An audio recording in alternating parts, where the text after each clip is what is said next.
بسم اللہ الرحمن الرحیم۔ طائف کا محاصرہ۔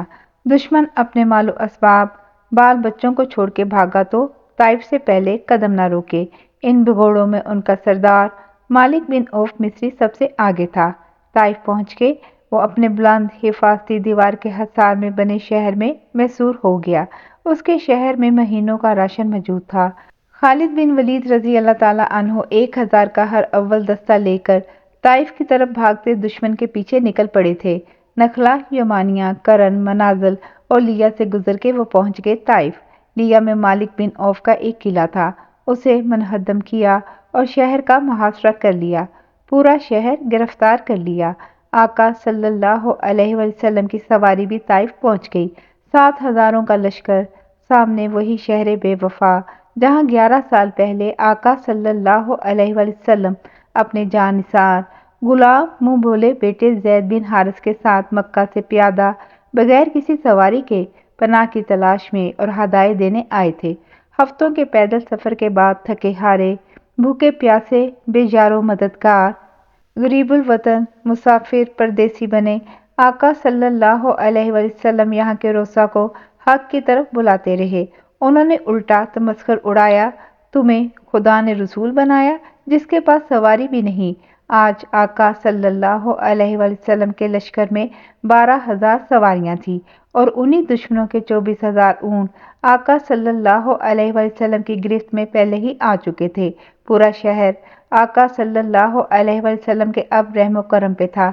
رحم و کرم پہ تو اس وقت بھی تھا جب آقا صلی اللہ علیہ وسلم کے پیغام حق کو سن کے طائف کے انہی کم ظرف سرداروں نے شہر کے اوباش لڑکے اینٹ، روڑے اور پتھر دے کر آقا صلی اللہ علیہ وسلم کے پیچھے لگا دیے، لہو لہان کر دیا۔ اس وقت بھی آقا صلی اللہ علیہ وسلم کے پیروں میں خون دیکھ کے آسمان نے جوش مارا تھا۔ جبرائیل علیہ السلام اترے، 7 پہاڑوں کا فرشتہ جسے آقا صلی اللہ علیہ وسلم کی کمان میں دیتے ہوئے جبرائیل علیہ السلام نے کہا تھا، اللہ نے اسے آپ صلی اللہ علیہ وسلم کے ہر حکم کا تابع کیا ہے، حکم ہو تو ان پہاڑوں کو پیس کر رکھ دیا جائے۔ آقا صلی اللہ علیہ وسلم نے گھبرا کے جلدی جلدی سے کہا تھا، نانا ایسا نہ کرنا۔ آقا صلی اللہ علیہ وسلم کو ڈر تھا کہ ان کے نانا کرنے سے پہلے ہی کہیں وہ پہاڑ پیس نہ دیے جائیں۔ اس دن پھر وہی معاملہ تھا، طائف والے سہمے ہوئے محصور تھے۔ آقا صلی اللہ علیہ وسلم کے ایک پرانے غلام سردار طفیل دوسی رضی اللہ تعالیٰ عنہ اپنے علاقے سے لکڑی کی بڑی منجنیق لے آئے، بڑے بڑے پتھر ڈال کے اس سے شہر کی دیوار میں شگاف ڈالے گئے۔ 10-15 دن پورے شہر کو قید کیے رکھا، پھر نوفل بن معاویہ کی رائے آقا صلی اللہ علیہ وسلم نے دریافت کی۔ جہاں دیدہ سیانی عمر کے سردار تھے، وہ بولے، آقا صلی اللہ علیہ وسلم لومڑی اپنے بھٹ میں گھسی ہوئی ہے، یہ ڈٹے رہے تو پکڑ لیں گے، چھوڑ بھی جائیں تب بھی اس نے کدھر جانا ہے، کوئی خطرہ نہیں۔ آقا صلی اللہ علیہ وسلم کو پتا تھا یہ طائف والے خود ہاتھ جوڑے پناہ کے لیے آقا صلی اللہ علیہ وسلم کے پاس آئیں گے۔ آقا صلی اللہ علیہ وسلم نے محاصرہ چھوڑنے کا حکم دے دیا، شہر کو قید کر کے پھر آزاد کر دیا۔ آقا صلی اللہ علیہ وسلم کے ساتھی پریشان ہوئے، انہیں فتح کا چسکا تھا، کچھ نے کہا، آقا صلی اللہ علیہ وسلم بددعا کریں۔ آقا صلی اللہ علیہ وسلم مسکرائے اور فرمایا، اے اللہ، ثقیف والوں کو ہدایت دے اور انہیں لے آ۔ ایسا ہی ہوا۔ جب آقا صلی اللہ علیہ وسلم وہاں کے جھمیلوں سے نکل کے مدینہ پہنچے تو طائف کے سردار خود چل کے آئے اور آقا صلی اللہ علیہ وسلم کی غلامی کا اظہار کر کے گئے۔ سردست آقا صلی اللہ علیہ وسلم ذی القعدہ 8 ہجری 11 فروری 629 عیسوی کو جارانہ پہنچے، جہاں ہزاروں اونٹ، بکریاں اور 6,000 قیدیوں کے علاوہ من و چاندی لوگوں میں بانٹنی تھی۔ مال و اسباب تقسیم ہونے لگے، لوگوں نے محسوس کیا کہ چاندی، اونٹ اور بکریوں کی تقسیم میں آقا صلی اللہ علیہ وسلم کا قریش کے نئے نئے مسلمان ہوئے یا ہونے والے لوگوں کے لیے ہاتھ فراخ ہے۔ ابو سفیان بن حرب کو 6 کلو چاندی، 100 اونٹ اور اتنا ہی اس کے بیٹوں اور پوتوں کو۔ حکیم بن حزام 900 اونٹ، مزید اس نے مانگے تو 100 اور اونٹ۔ صفوان بن امیہ کو 300 اونٹ۔